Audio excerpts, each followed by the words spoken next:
Everyone, thank you for joining us today. We are very excited to have well over 200 participants registered to learn a little bit more about how you can ensure that your meeting attendance grows. And I'm Terry Roberts. I am with DMAI, and we are Destination Marketing Association International. We are the trade association for Destination Marketing Associations, also known as CVBs, Convention and Visitors Bureaus. And we are excited today to be joined by Steve Genovese. Hi, Steve. Hi.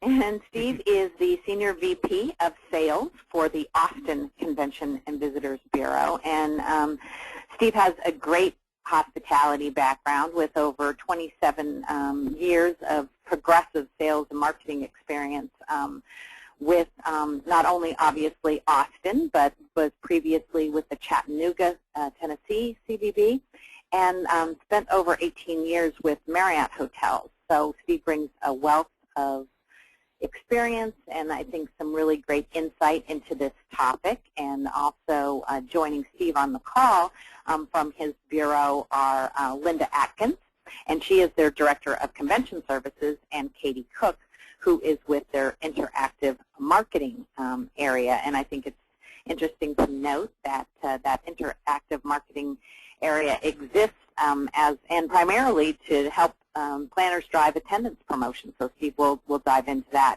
And Steve was kind enough to invite his planner, Christy Bro. And Christy, good morning. Good morning. And Christy is the Associate Director for the Texas Computer Education Association. And that is the largest state association that is devoted specifically to the use of technology in education.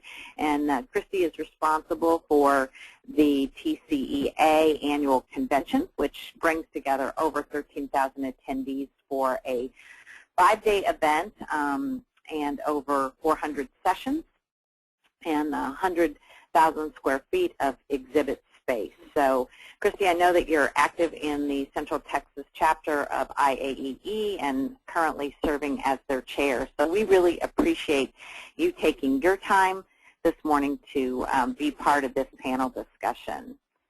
Absolutely. Thank you for inviting me. Great. Hey, we have some housekeeping notes for our participants, and that is we would love to make this as interactive. Christy's like, let people ask questions. Let's get involved here. So please do type in your questions. We have Elaine Rosquist and Joy Lynn from the DMAI offices, and they're running our question board, kind of like Roz back with Fraser in the day. And so you can use both your question box or the chat box to type in any specific questions. And we'll try to hold true to our half-hour time format, but we will allow some time for questions at the end, so please chime in. So why do we think that CVBs make good meeting planning partners? You know, it's our thought that they are absolutely, as planners, your best first call to help you find the right fit for your meeting as you look to their destinations. But they have a really unique value proposition, and that is that they have a very comprehensive view of their destination, kind of knowing all there is to know about the ever-changing landscape of the meetings market. Everybody wants to know what the locals know, so the CVB or the DMO is the local expert. And they have just spent years cultivating some extensive in-market relationships that can really help planners as they join to enter into a meeting destination. So we all know that attendees are really the lifeblood of meetings and events, and strong attendance means, you know, a lot of things for you, that more business gets accomplished, that your exhibitors are happy, that those big educational sessions, Christy, I know that you plan are well attended. And then importantly also that your room blocks get filled and that you are able to maximize the ROI on your meeting. So when it comes to promoting robust attendance, we would like to send the message that it's not necessary for you to do that alone, that your CVB is really there to help you. And we're going to cover a lot of those things today, but really from pre-promotional guidance through website building and social media assistance, and even destination-specific collateral. Many CVBs now offer a very comprehensive range of attendee promotion services to help you build up this, excitement and to encourage your participants to want to go. So Steve and Christy and I talked about breaking this down really into 3 components. How do you get people excited, that pre-event buzz, and then how do you make them feel engaged and welcomed and participatory once they're actually in the destination.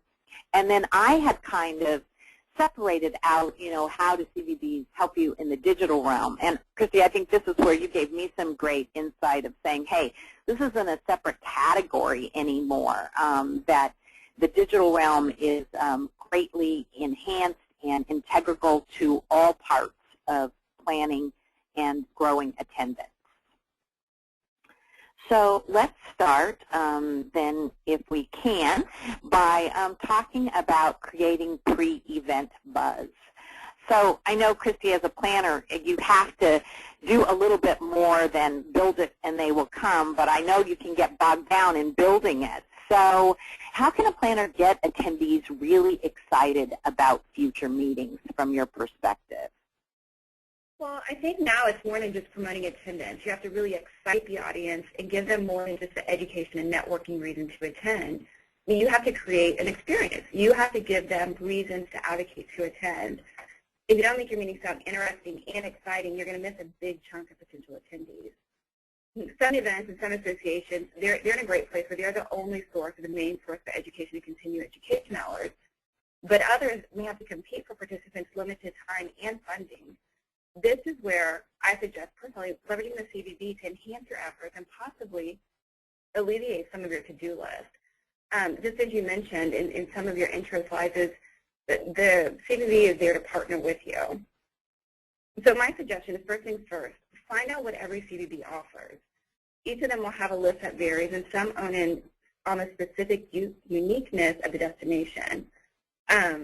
And as we're talking about digital stuff, and as you mentioned, this all kind of ties in together nowadays, many CVBs are now offering website building, social media, mobile application tools, and it's important to ask about these items. And even if they don't directly offer it, they may be able to provide resources to accomplish your goals. I think that's a really good point that you make, that planners often tell us that they're a little hesitant, like, I'm not sure, or I've worked with one destination and they offer one thing, and then I work with another destination and they may offer something slightly different. So really, because you bring up a great obvious point, but it never hurts to ask, right? And even if they don't provide it, may connect you with someone who does. Right, absolutely. And on that same note, a lot of times planners may say, well, I don't need that tool, so I'm not even going to look into it. But spend some time looking at what the destination offers, because they've spent time putting resources into these areas. And you may not think that you'll need it at first, but you might be able to use pieces of it. For instance, maybe some really souped up maps that the attendees can click on and maybe be interactive, or have a list of restaurants, or something that would save you that you might have been planning to do that. Now the CVB has already taken that off of your plate for. Many times restaurants will offer convention or special promotions. The CVB is going to have your direct list to that.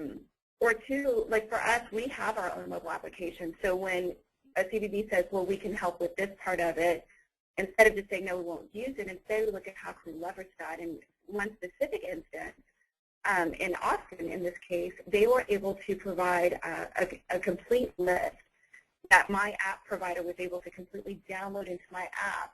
And now I have an interactive search of restaurants, transportation, museums, all of that with detailed information that took absolutely no work or no money on our end to create. So that's a really great resource, and it's looking in and seeing what the CVBs offer and whether or not you'll actually be able to use it. Christy, I think that's such a great point. That's sort of the old adage, you don't know what you don't know, right? And sometimes you think, oh, I don't need that, or we don't use that. But taking just a moment to understand in more depth about their offerings and their applications and how their applications might interface with yours can create some great takeaways. Right, definitely. And then the other piece that I often have to remind myself too is I spend a lot of time working with the CVB on the front end. But then once the meeting is booked and I start getting in depth into some other things, I kind of forget to go back to the CVB for resources. And it's important to remind planners that even after it's booked, there's still a lot of stuff there. And you still want to work with them because they know the uniqueness of a destination, and they can use that to create this one more reason for your attendees to come. And that's what it is you're always looking for how can we additionally market, how can we reach a new audience? Because every conference has sessions and keynotes and exhibits, and what else can we provide? And that's, I think, where the CVB definitely provides that for us. Well, Steve, I think Christy provided you a great segue, because that's why people like Linda and Katie actually exist. I mean, they don't even interface with the customer until after the meeting is booked. So, Steve, can you talk to us a little more about Austin specifically and CVBs in general in some of the specific types of attendance promotion, pre-promotion offerings that you might engage planners with? Absolutely. Well, like you said, Christy brought up some excellent points, and most of our convention bureaus around the country have done a lot of work branding themselves, doing a lot of research to figure out how not only convention attendees but tourists what are some of the drivers to their destination, what are the highest points of interest. So with all that research, the branding and the hook to get them to the location is definitely there through. Most bureaus have the very best photos, the very best videos, the very best digital toolkit that can easily be handed to an event planner's webmaster to go ahead and really actively promote it on the website. And in our case, music is one of our huge branding areas, so we take it even further, and I would encourage the destinations to do that as well. You know, there are a variety of services we provide, groups of, depending on size and other factors, but, we so often, with our local music, we'll have music download cards that can be provided to attendees a year before the convention to get them excited about Austin.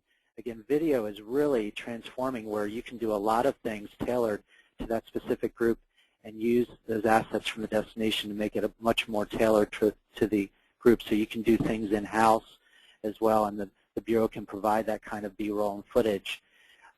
Social media is also a great way prior to the event, where you can very easily post things that are going to be happening, such as other festivals, events during the conference that people can get excited about. There's been times some of our groups have even posted contests, to register by a certain point for the conference, and maybe the destination works with them on some kind of added value to that contest. So, I think it's really good, especially locations like ourselves, that we're a lot of our conventions coming in now are using Austin for the first time, and we've benefited, fortunately, from a lot of great press, a lot of great national accolades in various magazines and so forth. So I would also encourage the bureaus to provide those kinds of links to those articles that can really entice the excitement, be it a family, as a family destination, or music, or whatever the branding is of your destination. Yeah, so because each destination that a planner might be taking a meeting to has a different hook, and I think you bring up a great point that the CVB has spent a tremendous amount of resources developing this great collateral, and that a planner could be running around on their own trying to either find it or develop it, and what a waste of both time and money. Absolutely. These things are very expensive just to try to find on your own, and most of the bureaus out there really have those kinds of opportunities to make it easy to build the very best website, the very best Facebook page, or whatever that's wanting to be achieved to get that pre-publicity out.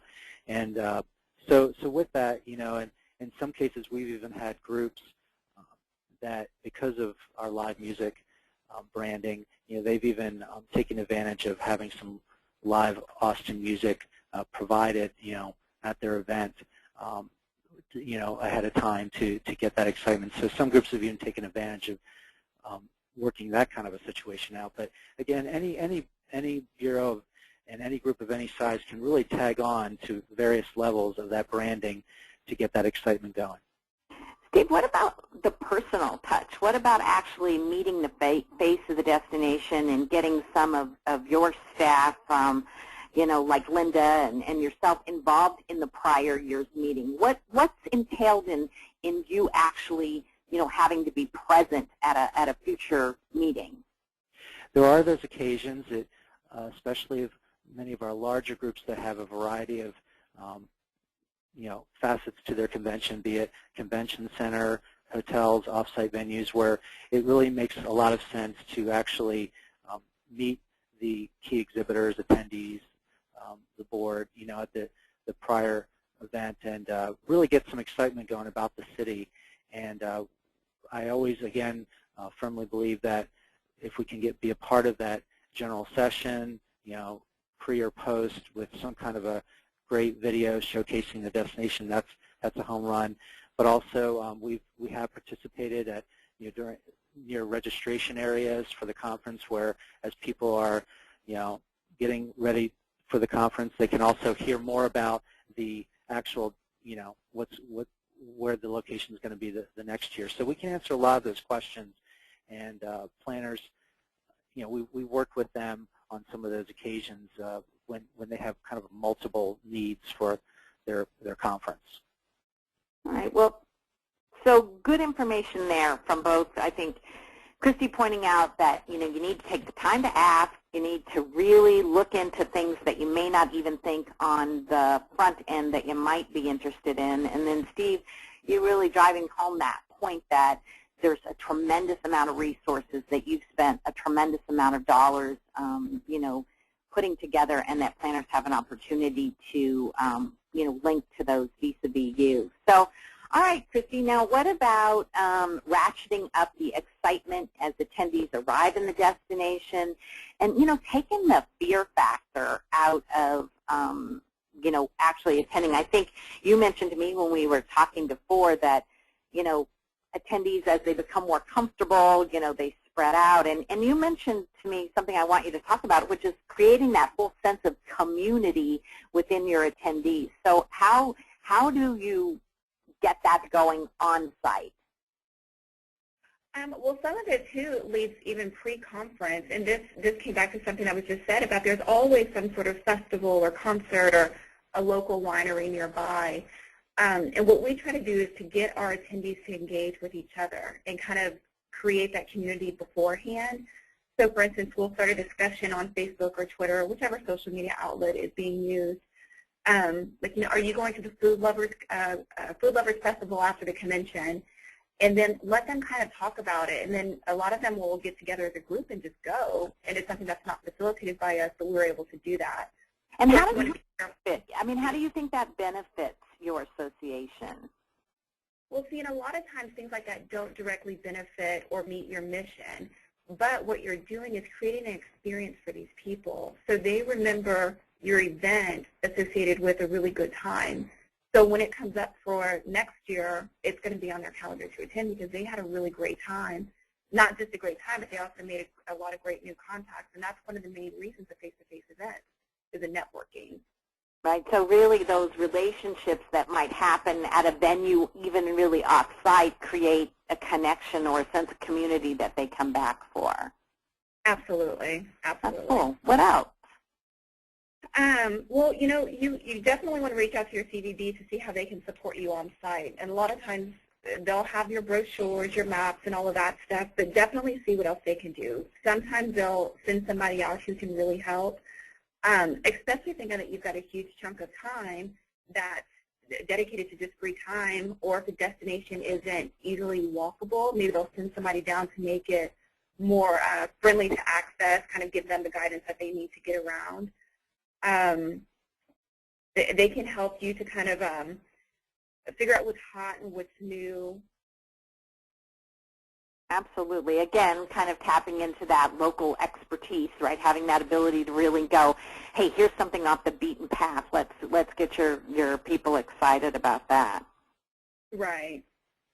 Steve, what specifically, from your perspective, are some awesome opportunities for on-site engagement? Well, I think this on-site engagement is important because I think a planner and destination should ask themselves at the end of the conference, did the attendee, even kind of get a sense of the city they were in, or was it just, all within the four walls of a hotel or center, and they really didn't have a chance to do anything. And I understand there's conferences where it's just jam-packed the whole time, but I think we can do things as a destination marketing organization that can try to target at least some of those times to get them to experience the city. So with that, I think if they can feel like they weren't just any group coming in the city, but there were some personalized things that the city offered them, I think they really feel much more sense of a welcome. And in that case, we have mobile deals, for example, where one group might be heavily family-oriented and they want kid-friendly restaurants. Another group might want more about certain kinds of nighttime entertainment, music. Others might have very restrictive dietary needs. So in all those cases, we have a mobile app that can be where all our restaurant merchants and attractions can change in just seconds, depending on dates and the group. They can tailor their offerings accordingly. We're really excited about that because, there might be deeper discounts, special offers, just depending on the dates. So I think that's one thing that can really make a group feel welcome. A lot of times most destinations have a visitor center. In that case, less and less people are having an opportunity to go to those visitor centers, so we have to ask ourselves, well, at the location, do we have the staff there on site to answer questions, especially initially? And we do offer staffing for, especially upon arrival at the conference where they can answer questions. But then I think, then again, social media really having that, we have, basically a variety of options for groups to take advantage of our social media. We do work with an outside company that can really do a broader strategy, but just even a group, we'll work with groups of 10 rooms to 50,000 rooms, but let's say a very basic, smaller group.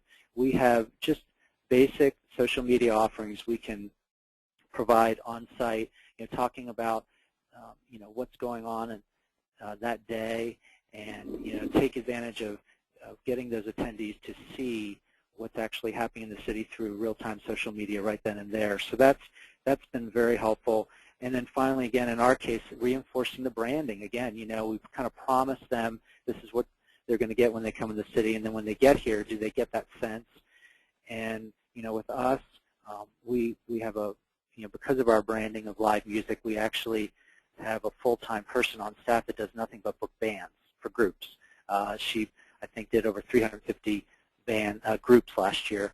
So in that case, we in our particular niche, work to employ all the musicians here and actually get a really affordable offering for the planner to have live music. And we encourage that, no matter what your format, try to take advantage of our musicians, even if it's just an acoustic guitar at registration. So, but every city has a brand, and we would ask that you just keep reinforcing that. And you bring up a good point, Steve, whether it's inviting a local chef or getting a local speaker or even a community advocate involved in what may be a social responsibility program, or, there's so many ways to sort of entice and excite and really show off not only the meeting but the place where the meeting occurs. And I know one thing that you had mentioned to me that you didn't bring up was, welcome banners, signage at the airport, merchants welcoming specific groups depending upon their size, all these things that sort of say, hey, we're glad you're here. So, Steve, I know that one of the things that comes up for a lot of planners when they want to work with CVBs is they're never quite sure what's for free, what's at a charge, what's at a fee. We know that all of the services that CVBs provide in helping planners book their meeting and find the right fit for their meeting are complimentary. When it gets to attendance promotion, what about what's for free and what might be at a fee? Well, we do have kind of a variety of services. just depending on the group's needs and size and so forth. So we would encourage you to, as you're talking to the sales and convention service staffs at the bureaus, they can really explain at their destination what the offerings are. But in most cases, there is a kind of a core deliverable of items such as we were talking about the marketing areas. Most bureaus have great video, great digital tools that certainly just help the destination even more by promoting that attendance. So they would be very supportive of working in that area. Usually staffing to either answer questions on site or do any additional kind of work for the group while on site. Those have kind of tiers dependent on the size of group and so forth. Again, something that can be talked further with the Sales and Convention Service Manager at the Destination Marketing Association. So, I think you'll find most destination bureaus have it pretty laid out that they can easily communicate what they do for a variety of groups, and certainly, can talk more. But so much of that collateral, the digital, the sense of welcome, all that should be easily offered, to any group. Again, 10 rooms to 50,000 rooms. And Christy, has that been your experience that as a planner that most of the services can be garnered for free or at little cost? Yeah, I can't. Go ahead. No, please go ahead. Well, I'm going to say, yeah, most of them are offered that way, and in some of them, you get a laundry list of things that you may not need, and some of those may be negotiable for some of the items that you do need. So, again, it's always important to ask. Great. Steve, did you want to make a comment? Well, absolutely, and I think it's really important to have those conversations on the front end as well, because there might be something in the overall city bid proposal that could be of special interest that might actually be a great benefit as you're, taking it to your committees to decide on locations. If this location is offering something really interesting and unique to promote the city, and we like to feel we do that here in Austin, then that could really be kind of the point that tips the decision. As a newer destination, again, we understand that people have a very good positive perception of our city, but it's a new destination, so those conversations have to be made like, okay, it's a new location, and what are those things that are going to excite our attendees? So we're used to those kinds of conversations on the front end. That's great. That's a really good point about asking and asking up front. So with, 100,000 hotels and facilities in the U.S., how do the planners navigate? And at DMAI, we like to advocate, obviously, that we think that the destination expert is really your best connection, your best source in any destination.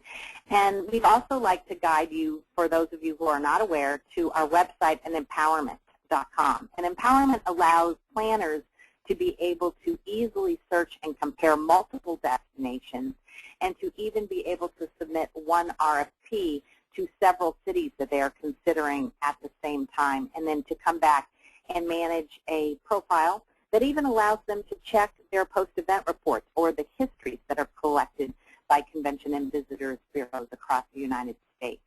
And I took the liberty, Steve, here of showing them at empowerMINT Austin's services checklist, and you'll see that it gives you an overview of all of the services that each destination provides and lets you know if those destination services are free or based on the size of your group.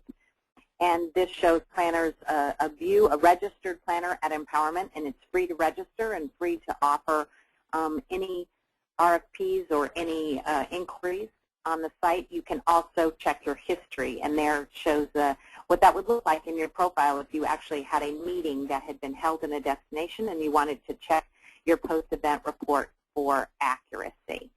So I know we have Elaine and Joy, and hopefully they've been looking at our discussion board. We're at the end of our actual 30-minute time frame, but we do have some time for questions. But I know one of the questions that always comes up is that how do I get my CMP credit hours?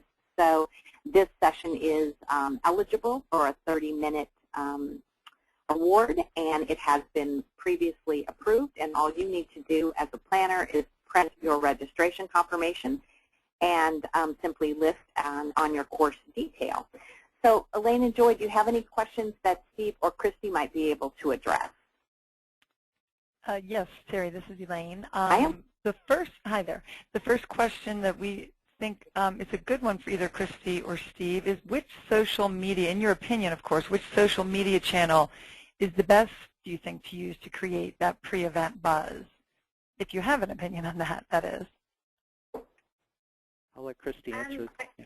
Sure. Yeah, I think it's going to vary by the association or the company. I mean, some people just have, and a lot of it depends on, too, their demographics. But we have a much bigger response currently to Twitter. We're an education-based association, and a lot of that's because Twitter is so much more easier to access on phone, whereas teachers don't have access to Facebook in a classroom. So I think it's going to vary. And what we try to do is utilize both and not put the same information out on both, but maybe change it up a little bit and just look for different responses. So I don't know that there's an easy answer for that. And Steve, you and Katie may have different thoughts on that as well. No, I would agree. It definitely depends on the type of group, because there are some groups that Facebook works much better in being able to get the message out. And so, I think it's worth just knowing your attendees and then coming up with a plan from there. And is it more about, what's going to get them excited? Is it, photos, video? Is it, pre-event, certainly, articles throughout, building up to the event that might pertain about the city that this particular group would get excited about. And then on-site, of course, then it might be more about the mobile deals, that kind of a thing. But it really varies. That's great. And another question that came in, but it really falls in that same answer, is an organization with more mature adults, so to speak. Any suggestions for groups focused on the over 50 crowd? That was what this question said. So again, I think it's just going to be knowing, or you guys might have another answer there, for social media, that is. Well, I think I don't think you can quite categorize into over 50 because there's several over 50 people who do more with Twitter and Facebook than I can. Sure. But I think if you're looking at somebody who's maybe not on the social media bandwagon, I think there's still ways that you can implement email blasts without overkilling them. So maybe if you have something scheduled to go out every 2 weeks and it specifically hones in on what's new, what's exciting, what this means to you. A lot of people are still using email, and as long as you're not spamming them, it's still a useful tool. Absolutely, I would agree with that for sure. That's a good point. Elaine, anything else? Yeah, just probably one last one, and it's pretty specific as well, but how does a planner, so to speak, spice up their meetings homepage, is how it's been asked, with destination information rather than just a click here button for destination information? That's a good question. That is a very good question. So go ahead, Christy. Thanks. Well, one of the really cool things that we worked with the Austin CPB with this year is a map on our Facebook page. And it basically showed them where the convention center was and then where some of the really unique to Austin places are, some of the restaurants are. So that was a really cool feature.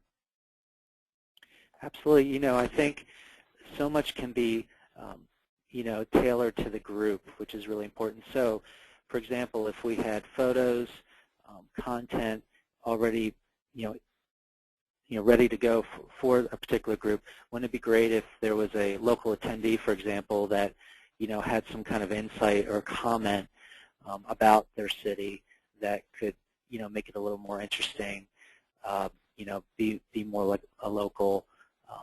So, anything that kind of reinforces that it's a true testimony about the city and not just something made up. Because, some groups, they might love our fitness trail along our lake. Others, that might not be of particular interest to them. So all these things can be easily, figured out very quickly through various options, going through it with the planner and then actually coming up with some possible comments or something of that nature that would really tailor it. Great. Well, thank you so much, Steve and Christy, for joining us today. And we hope that the planners who joined us felt that it was beneficial to learn more about the ways in which you can enhance excitement about your meeting and ultimately drive up the number of attendees year after year. So Steve and Christy, thank you so much. And Elaine and Joy, thank you for running our question board. And to all who joined us, have a great day. Thank you for having us. Thank you.